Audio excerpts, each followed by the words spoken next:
Ngene lho, jenenge negara kuwi ya encen kewajibane ngrumati daerah-daerahe, terutama nek dalam kondisi darurat bencana ngene iki.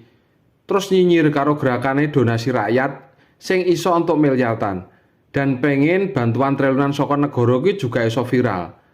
Nek negara ngetoke duit triliunan kanggo daerah sing dalam kondisi darurat bencana, kuwi jenenge kewajiban, dudu prestasi.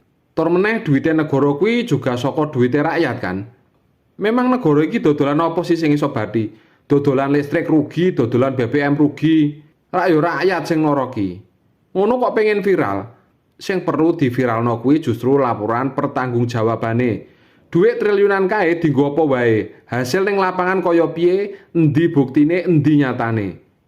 Nek gelem mikir, negara iki justru diwangi rakyate kanggo ngurusi bencana alam. Rakyat bantu rakyat. Lah menungso iki ora mengapresiasi positif ning malah maido. Karepe iki meh piye jane? Suwok.